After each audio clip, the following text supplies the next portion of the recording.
Once upon a sniffle, in a bustling little town where nothing remained mundane for long, lived our hero, Barry. Barry was just your average, unassuming guy, blessed with the superb ability to get wildly sick at the most inopportune moments. This time, however, he'd outdone himself.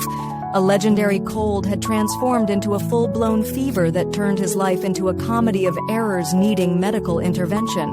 Seeking refuge at the local clinic, Barry was greeted by Nurse Gladys, a woman with a perpetually lifted eyebrow and a syringe that could probably double as an umbrella in times of rain. "Ah, Barry," she said with a sympathetic smirk, "still outshining the ordinary illnesses, I see?"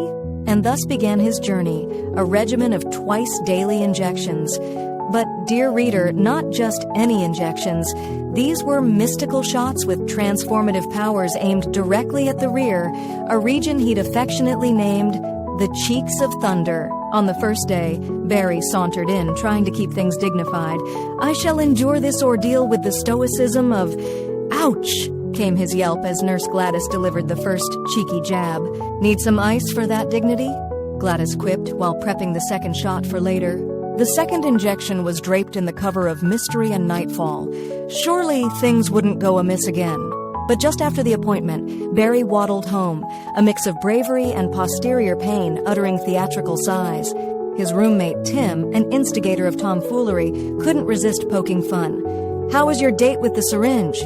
Barry plopped onto a chair, managing the feat of balancing with one lightly cushioned cheek. "If I start rumbaying unexpectedly, you'll know why." And on went the chronicles of Barry's rear rendezvous over subsequent days.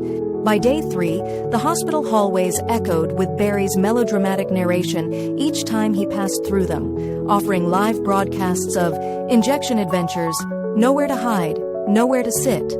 His colleagues joined the fun, providing exaggerated farewell speeches, urging Barry to stay strong during these trying times. Even the cafe across the street began offering cheekily injected espresso shots in his honor. On the 5th day, after surviving a particularly flamboyant injection, with an audience of gleeful nurses who'd gathered to witness the spectacle, Nurse Gladys finally broke into genuine empathy. "You're quite the legend now, Barry. How about celebrating with some actual ice cream? On the house and right on the cheeks," she chuckled. Barry, ever the good sport, accepted the icy solution with panache, appreciating everyone's laughter even more than enduring his own misadventure. Finally, when the last injection had come and gone, leaving Barry slightly more immune and infinitely more famous, he made his exit from the clinic with newfound wisdom. Embodying a reluctant hero amidst waves of farewell applause, Barry quoted his favorite line, "Let this saga remind us, the real cheekiness in life is just how comically resilient we can be."